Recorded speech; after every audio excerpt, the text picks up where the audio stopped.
Google. Let's go get them again. What's going on, fragrance family? Welcome to another unboxing first impression video on my channel. Today we are delving into the brand of Christian Dior, one of my favorite designer brands of all time. And this is a line that I absolutely love. It's the Fahrenheit line.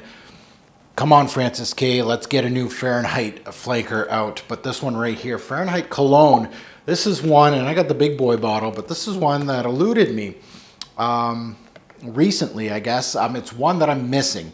It's no secret. I pretty much have every single Fahrenheit release, even the really rare runs.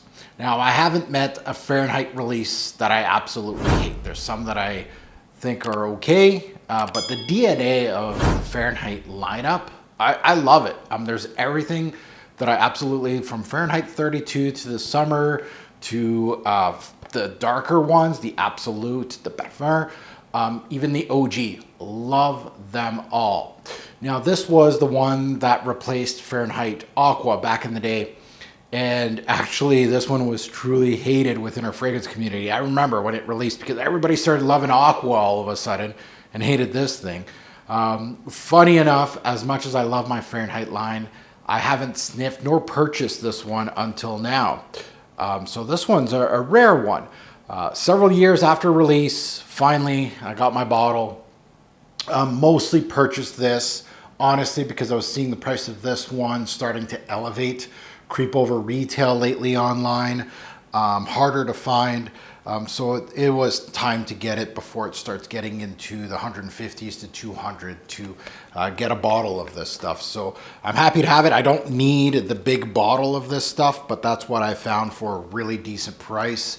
So this is a blind buy. I don't know what I'm going to get, but usually Fahrenheit's a pretty solid blind buy for me. So I don't really have any concerns here that this is going to be an absolute piece of you know what. So let's unbox Fahrenheit Cologne. Let's see what I get. And I'm assuming, just like Fahrenheit Aqua, is this one's going to be a freshie, right? Of course, a fresher take on it, and I don't mind that. I actually really do like all the fresher takes of Fahrenheit. Fahrenheit's a very let's say versatile scent, the OG, and the fresher takes are good. And look at this massive bottle. 200 mils of this stuff. Don't need that much, but I think I got it for under 100 on Facebook groups. No problem purchasing a big bottle of this. I got enough now. So let's delve into it. This is going to be my scent of the day, so I'm going to wear it on skin. Let's see what this one gives me. Spray some on my neck. Why not? So let's sniff it, and yeah, I can smell that violet right away. Oh yeah, fresher take. Heavy on the citrus up top, actually really nicely done. Yeah, watered down Fahrenheit, if you want to say that. Easier to wear Fahrenheit. Citrus opening. It's got that green violet leaf.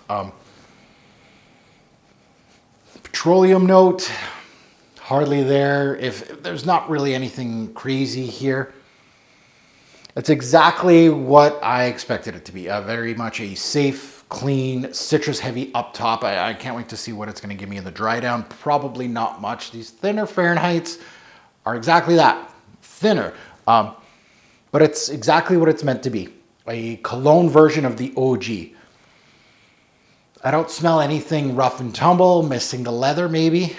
Something's missing here to make it so thin.